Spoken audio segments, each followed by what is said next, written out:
So this could be crazy.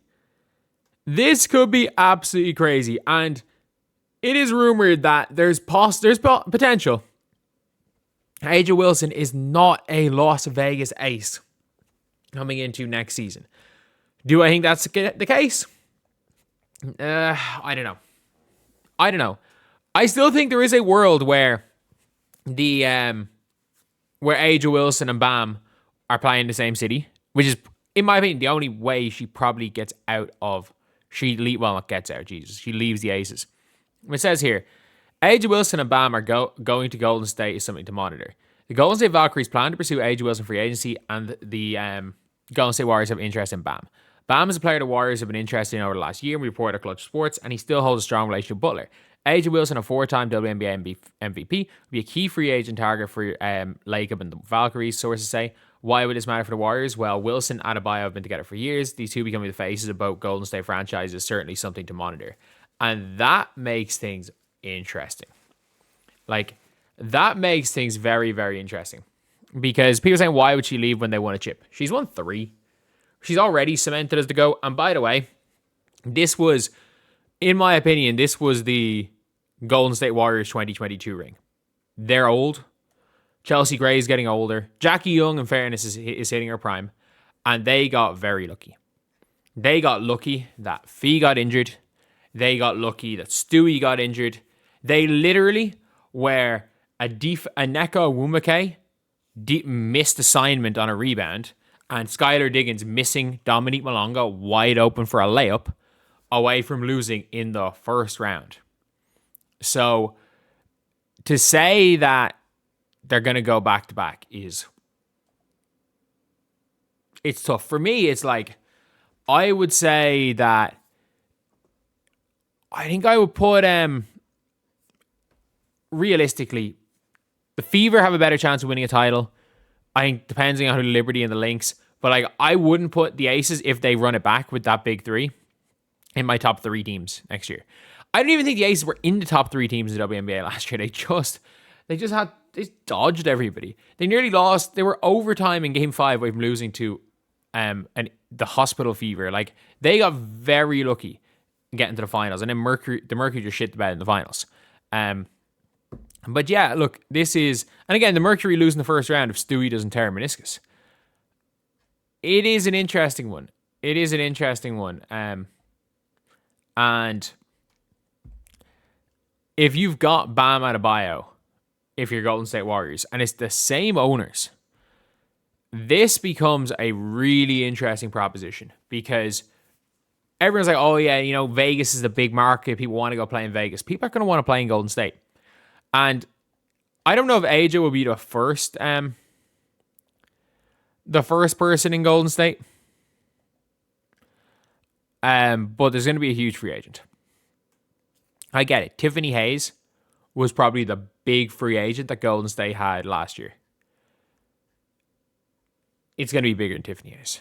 It's going to be much bigger than Tiffany Hayes. There's going to be a huge free agent that signs for the Valkyries.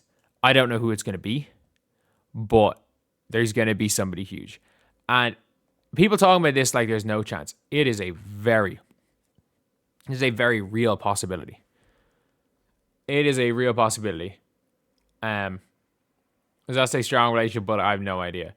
Concept of leaving a city with 3 rings and 3 MVPs in the last 4 years, in a statue guaranteed. She's gonna get a statue in Vegas anyway. If we're being real. It makes no difference. That being said, there is still always a shot that this happens. What are the odds that we see Bam Adebayo and Angel Wilson all of a sudden playing for the Golden State franchises? I think maybe low, but I don't think it's that off that a top-tier player will go and join the Golden State Valkyries. Because if you're asking me what are the best free agency destinations in the WNBA this year, the Valks is number 1. I personally believe the Valks are the number 1 free agency destination. I think there are a lot of good ones. for me, the best of them is the Golden State Valkyries. I think the Golden State Valkyries are absolutely a tippity top tier free agency destination because they're going to have cap room. They're going to have a lot of good players. They've got a lot of players on rookie deals. Got a lot of reserve free agents who are going to be cheap. They're at a minimum. They're in Golden State. They were good last year. They have the coach of the year. If you look at their rookies from last year, Janelle Salon, Carla Late, they got a lot of good rookies. I think I don't know who it's going to be. Like, the rumor was always that Kelsey Plum.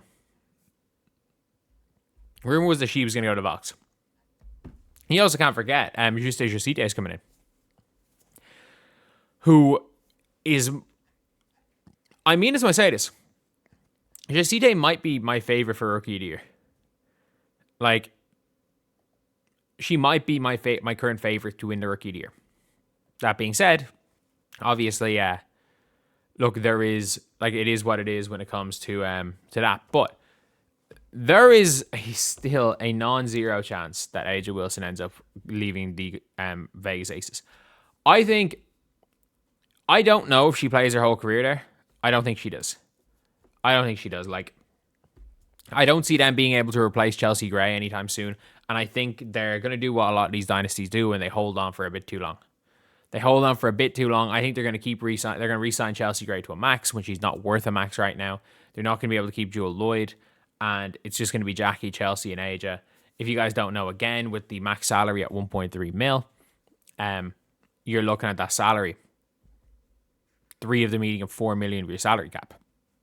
Now, if they all get max contracts, you're looking then at the remainder of your team trying to fill out 9 players for probably, like, basically 9 players a minimum. If they all get max, which they'll be worth it, someone will offer them a max, unless they want to take pay cuts. You're basically going to have to get 9 players on minimum and rookie deals. And them 3 plus a bunch of people on minimum it's not going to be able to build a team. Like, you're not going to get some of these players on a minimum. And you don't have your own draft pick as well in 2027.